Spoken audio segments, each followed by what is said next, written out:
வீர சகோதரியே, உங்கள் அனைவரையும் இந்த காலை நேரத்திலே வணங்கி மகிழ்வதோடு, நாம் தொடர்ந்து 44 நாட்களாக ஒரு போராட்டத்தை உயிர்ப்போடு கொண்டு சென்று கொண்டிருக்கிறோம். இதனுடைய விளைவு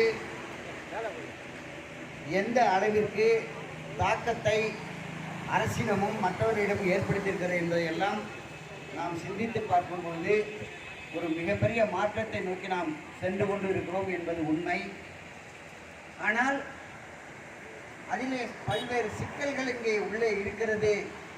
அதை எப்படி எடுப்பது என்பதை எல்லாம் தெரியாமல் ஆளாளுக்கு பல்கலைக்கழகத்தில் இருக்கின்றவர்கள் எல்லாம் அமைதியாக இருப்பதும், மேலும் மேலும் சிக்கல்கள் கூடிக்கொண்டே போவதெல்லாம் இங்கே இருக்கின்ற ஊழியர்களுக்கு தெரியுதா என்பது எனக்கு புரியவில்லை.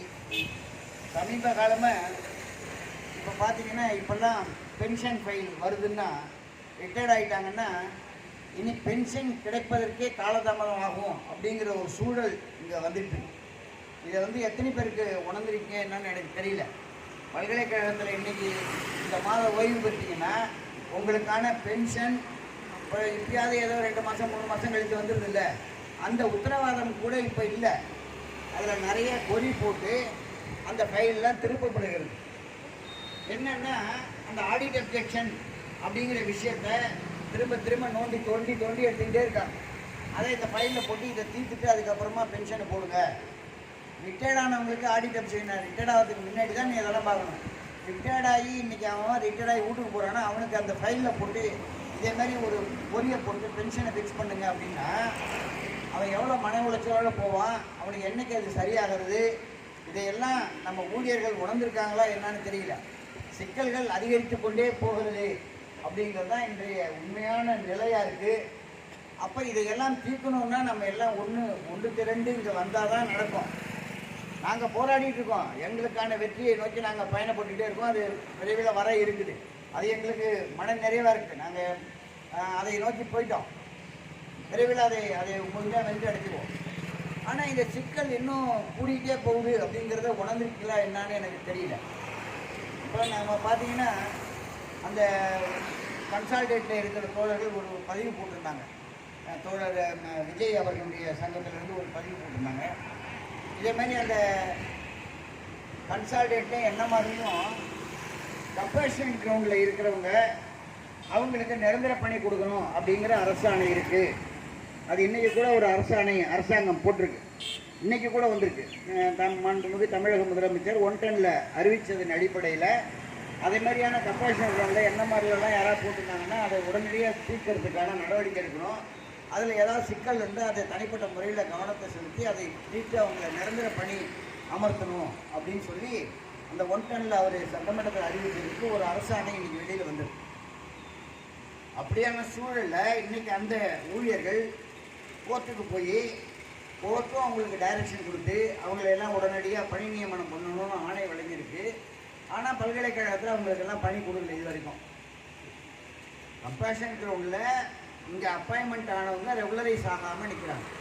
அப்படிங்கிற விஷயத்தை இன்றைக்கி அந்த தோழர் விஜய் அவர்கள் போட்டிருந்தாங்க. அதுக்காக வர வாரத்தில் நாங்கள் உள்ள பதிவாளர் அலுவலகத்தை முற்றுகையிட போகிறோம், பதிவாளர் அவர்களை பணி செய்யாமல் தடுத்து அங்கேயே முற்றுகையிட்டு அந்த போராட்டத்தை நடத்த போகிறோம் என்று பதிவு போட்டிருக்கோம்.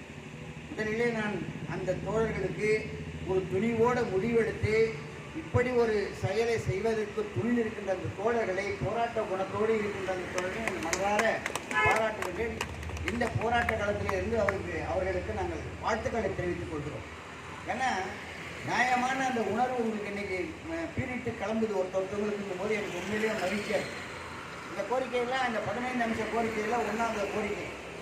நீங்கள் இங்கே வரீங்களோ இல்லையோ, ஆனால் உங்களுக்காக போராடுவதற்கு இங்கே கொஞ்சம் பேர் இருக்காங்க அப்படிங்கிறதாவது நீங்கள் உணர்ந்துக்கணும். உங்களுடைய கோரிக்கையும் வைத்துத்தான் இங்கே போராடி கொண்டிருக்கிறோம்.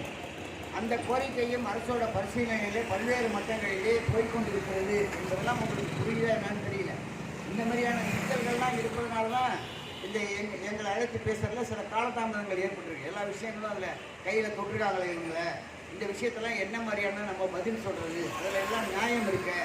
ஏன்னா இதில் உள்ள நியாயங்களை நான் இப்போ முடியாதுன்னு சொல்ல முடியாது அப்படிங்கிற சிக்கல் அதில் இருக்குது. அப்போ இன்னும் இந்த மாதிரியான விஷயங்கள்னால சில காலதாமதங்கள் ஏற்பட்டிருக்கு. அதை நாம் பார்த்துக்கிறோம். நல்லது நடக்கும்ன்ற நம்பிக்கை எங்களுக்கு இருக்குது. இன்னொன்று, நேற்றைய தினம் நமது SOLO தோழர்கள் எல்லாம் கிட்டத்தட்ட 100க்கும் மேற்பட்டவர்கள் நமது பதிவாளர் அவர்களையும் அங்கே போய் ஒரு முற்றுகை போராட்டம் நடத்திருக்காங்க. அந்த தோழர்களுக்கும் என்னுடைய மனமார்ந்த வாழ்த்துக்களையும் பாராட்டுதலையும் நான் தெரிவித்துக் கொள்கின்றேன். ஏன்னா இந்த மாதிரியான இந்த தோழர்களுக்கு இன்னைக்கு அவங்களுக்கும் அதே மாதிரி தான் ஒரு அரசாணை கவர்மெண்ட் சட்டம் கோர்ட் தீர்ப்பு வழங்கியிருக்கு. என்னென்னா அவங்களுக்கு எந்த விதமான சம்பள குறைப்பு பண்ணக்கூடாது, அவங்களுக்கு போட வேண்டிய இன்க்ரிமெண்ட்டை போட்டு அவங்கள நீங்கள் ஹையர் பணியிட மாற்றம் செய்யுங்கன்னு. இதை நாம் இப்போ கேட்கல, நாம் என்னைக்கு சங்கத்திலலாம் இருந்தோமோ அன்னையிலேருந்து இந்த கோரிக்கை நம்ம கேட்டுகிட்டே இருக்கோம். அந்த தோழர்கள் யாருக்குமே யார் SOL ஒன்றும் இல்லை, அண்ணாமலை பல்கலைக்கழகத்தில் பணியாற்றுகின்ற எந்த ஒரு தோழருக்கும் ஒரு பைசா சம்பளத்தை குறைக்கக்கூடாது, ஒருத்தவங்களை கூட வீட்டு கட்டப்பக்கூடாது. இதுதான் நம்மளுடைய போராட்டமே 2012. அதுக்காக தான் நம்ம அவ்வளோ பெரிய போராட்டத்தை பண்ணால் அவ்வளோ பெரிய போராட்டத்தை பண்ணி காப்பாற்றணும். அப்படி இருக்கும்போது இந்த தோழர்களுக்கு சம்பளத்தை குறைக்கிறது, இன்க்ரிமெண்ட்டை கட் பண்ணுறதுங்கிறதுலாம் நமக்கு ஏற்புடையதே கிடையாது. அப்போலேருந்து சொல்கிறது அதுதான். இன்னைக்கு கோர்ட்டு சொல்லியிருக்க இந்த காரியத்தை நமது பல்கலைக்கழக நிர்வாகம் முன்னாடியே செஞ்சுருந்தாங்கன்னா அவங்களுக்கு எந்த வித சம்பளத்தையும் குறைக்காம அவங்களுக்கு கிடைக்க வேண்டியதை கொடுத்து அன்றைக்கே டெப்டேஷன் போட்டிருந்தா என்றைக்கும் அந்த பல்கலைக்கழகம் ஒரு நிதிநிலையில் மேம்பட்டிருக்கும். இன்னைக்கு போட்டு சொல்லி இன்னைக்கே நீங்கள் போடாமல் இருக்கிறது, அவங்களுக்கு அந்த சம்பளத்தை கொடுத்து அந்த இன்க்ரிமெண்ட்டை கொடுத்து நீங்கள் ஹையர் பணியிட மாற்றம் செய்யுங்கன்னு கோர்ட்டு சொல்லியும் இன்னும் நீங்கள் காலதாமதப்படுத்தாது 1 எஃபெக்ட் போட்டு கொடுத்துட்டாங்க. அப்போ இதுக்கான அரியர் அக்குமுலேட் ஆகிட்டே போகும்.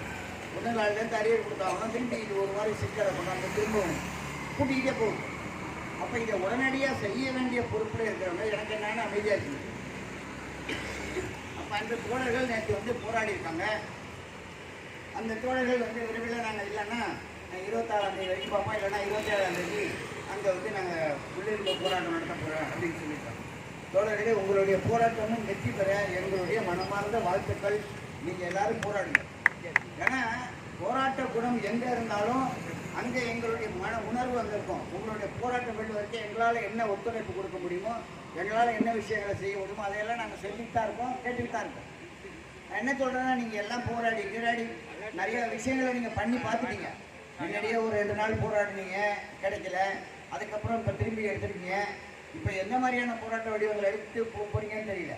ஆனால் இங்கே நம்ம ஒரு கூட்டம் போராடிட்டு இருக்க இவங்களுக்கு அந்த கோரிக்கை நம்ம வச்சுருக்காங்களே, நம்ம எல்லாரும் இறங்கி ஒற்றுமையாக இருந்து, அதான் இன்னைக்கு கூட போட்ட கூடி வாழ்ந்தால் கோடி நன்மை, ஒற்றுமை நீங்கடில் நமக்கு அனைவருக்கும் தாழ்வு. அவ்வளோதான். நம்ம ஒற்றுமையாக இருந்தோம்னா எல்லாருக்கும் வாழ்வு கிடைக்கும், எல்லாரோட பிரச்சனைகளும் தீரும்.